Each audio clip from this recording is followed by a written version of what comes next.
نا کہ مشکل وقت میں جو زبان عادی ہوگی نا وہ زبان سے جاری ہوگا۔ اب مثال دیتا ہوں، لائف میں کئی بار ایسا ہوتا ہے، کوئی ایکسیڈنٹ ہوتے ہوتے رہ جاتا ہے، کوئی ٹھوکر لگتے لگتے رہ جاتی ہے، کوئی اچانک سے گاڑی میں بریک لگتا ہے۔ اب آپ یہ دیکھیں کہ اس وقت زبان سے کیا نکلتا ہے۔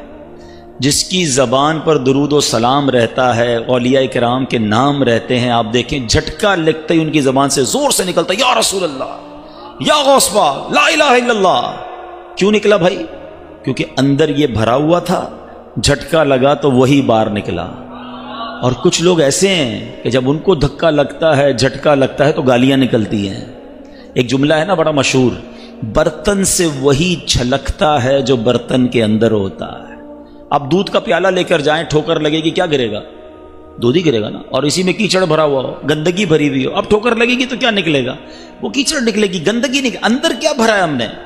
یہ ذکر و اذکار آپ کے اندر کو صاف کرے گا، آپ کی زبان کو پاک کرے گا۔ کئی ایسے اسلام بھائی بھی ملتے ہیں کہ حضرت کوئی طریقہ بتائیں ہماری زبان میٹھی ہو جائے، ہماری باتوں میں تاثیر آ جائے، ہم بات کریں تو لوگوں کو سمجھ آنے لگے۔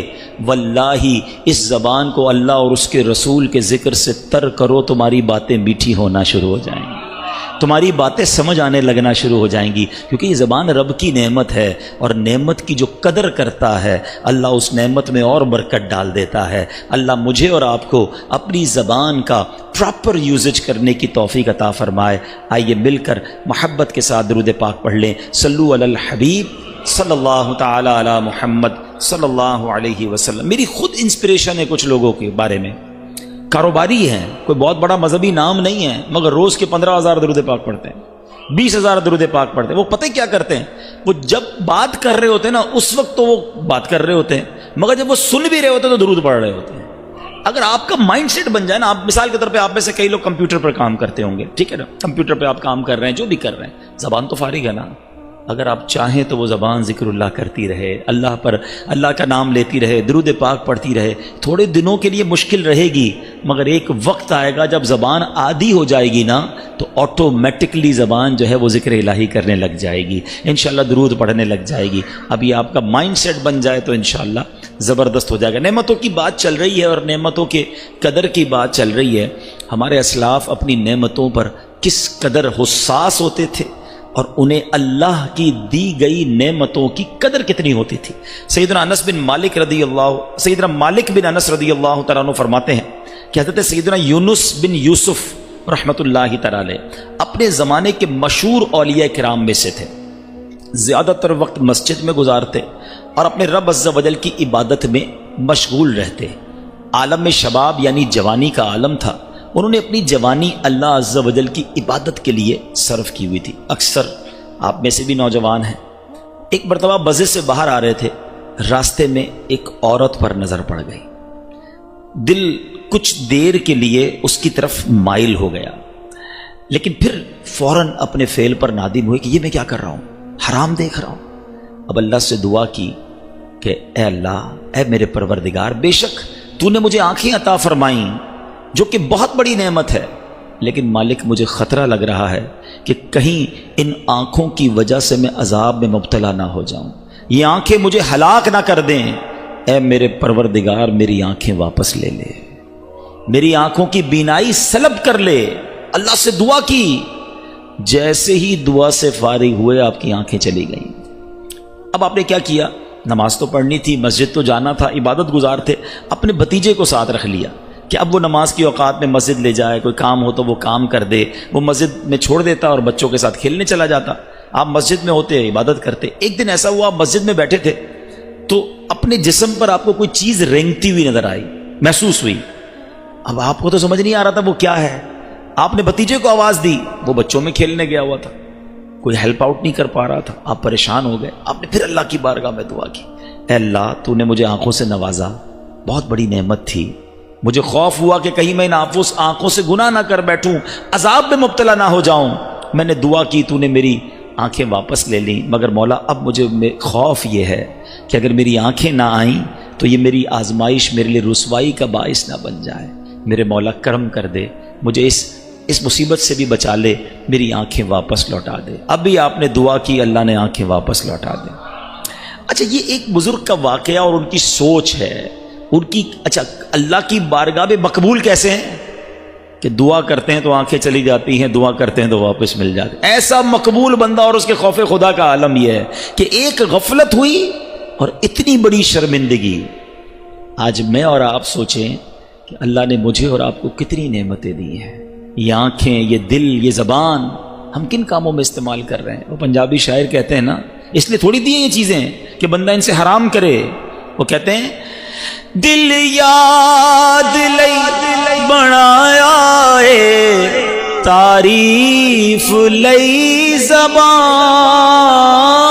دل یاد لئی بنایا اے تعریف لئی زبان, اکھیاں بنائیاں سونے دے دیدار واسطے, اکھیاں بنائیاں سونے دے دیدار.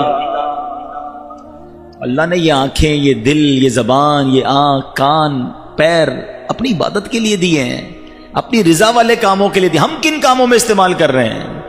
اور یاد رکھو جس نعمت کا شکر ادا نہیں کیا جاتا, جس نعمت کا حق ادا نہیں کیا جاتا, ڈر ہے کہ وہ نعمت چھین لی جاتی ہے.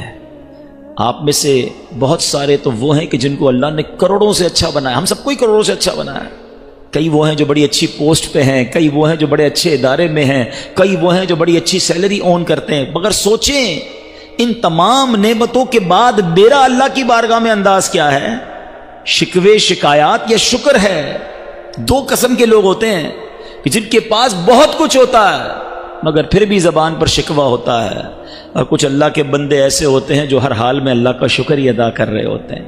یہ آنکھیں, اللہ اکبر. یاد رکھیں آپ تو بہت سارے مختلف اداروں میں کام کرتے ہوں گے جہاں بعض اوقات فیمیل ورکرز بھی ہوتے ہیں. اپنی آنکھوں کی حفاظت کرنا یہ بہت ضروری ہے. سرکار مدینہ صلی اللہ تعالی علیہ وسلم نے مولا علی شیر خدا کرم اللہ تعالی وجہ الکریم سے فرمایا, ترمذی شریف کی حدیث ہے, اے علی ایک نظر کے بعد دوسری نظر نہ کرو. یعنی اگر قصدن, یعنی اچانک بلا قصد, بغیر ادارے سے, ان انٹینشنلی کسی عورت کی طرف نظر پڑ جائے تو ہٹا لو, دوبارہ نظر نہ کرو. کہ پہلی نظر جائز ہے, دوسری نظر جائز نہیں. اب شیطان ہے نا, اس میں کہتا ہے پہلی نظر نہ ہٹاؤ, دیکھتے رہو پہلی باری میں, وہ تو جائز ہے. ایسا نہیں ہے. یاد رکھیے کہ اگر پہلی نظر جمائے رکھی تو اب وہ بھی دوسری نظر کے حکم میں ہی ہوگی, اس پہلی نظر کا بھی گناہ ملے گا. اور یہ حرام, جہنم میں لے جانے والا کام ہے بدنگاہی. آنکھوں میں جہنم کے کیل ٹھوکے جائیں گے. جو اپنی کانوں سے حرام سنتے ہیں ان کے کانوں میں پگھلا ہوا سیسا ڈالا جائے گا. کبھی آپ نے دیکھا یہ دونوں جو آرگنز ہیں کتنے نازک ہیں؟ موسٹ سینسٹیو آرگنز ان اور باڈی کون کون سے ہیں؟ اگر اس کو آپ دیکھیں نا, آپ سرما لگاتے ہیں, ہاتھ کانپ رہا ہوتا ہے کہ یار یہ سلائی ذرا زور سے لگ گئی نا تو آنکھ بڑی نازک ہے, درد ہو جائے گا, سرخ ہو جائے گی. جو موٹر سائیکل چلاتے ہیں ان کو پتا ہے کبھی کوئی چھوٹا سا تنکا چلا جاتا ہے آنکھ میں, جان نکل جاتی ہے. یہی کان, ایئر بڈ استعمال کرتے ہیں, تھوڑا سا زور سے کرے تو درد شروع ہو جاتا ہے, اتنے نازک ہیں. اگر جہنم کے کیل ٹھوکے گئے, یہ جہنم کی آگ ڈالی گئی تو کدھر جائیں گے؟ تو ہمیں اللہ کی نعمتوں کی قدر کرنی ہے. آنکھیں اللہ نے دی, کان اللہ نے دیے, زبان اللہ نے دی, ہاتھ اللہ نے دیے, پیر رب نے دیے, پھر اس کے ساتھ اللہ نے بہترین روزی دی, علم عطا کیا, آپ کو معاشرے میں عزت دی ہے, اور سب سے بڑھ کر تو رب نے مسلمان بنایا ہے. ہم ان نعمتوں کے بارے میں کیا اپنا انداز اپنائے ہوئے ہیں؟ یاد رکھیے رب کریم. اچھا پھر اللہ کریم کو بندہ کون سا پسند ہے؟ بدقسمتی سے ہم دونوں معاملے میں الٹے چلتے ہیں. حالانکہ مسلمان کا, مومن کا حال روایتوں میں آیا بڑا نرالا ہے, اس کے فائدے ہی فائدے ہیں. وہ تکلیف میں ہوتا ہے تو صبر کرتا ہے, صبر کرتا ہے تو کیا ہوتا ہے؟ ان اللہ مع الصابرین, اللہ کی رحمت ساتھ ہو جاتی ہے. نعمت میں ہوتا ہے تو شکر کرتا ہے, پھر کیا ہوتا ہے؟ لئن شکرتم لازیدنکم, تم میرا شکر ادا کرو میں تمہیں اور عطا کروں گا. دونوں طرف بینیفٹ میں ہے نا. مومن کا ہر حال برکت والا ہے, تکلیف بھیجی صبر کر کے اللہ کے قریب ہو گیا, نعمت بھیجی شکر کر کے اللہ کے قریب ہو گیا. مگر دونوں میں حال برا ہے ادھر کہ تکلیف آتی ہے تو بے صبری کرتے ہیں, نعمت ملتی ہے تو ناشکری کرتے ہیں. ذرا سنیے گا کہ حدیث پاک ہے کہ 3 روایتیں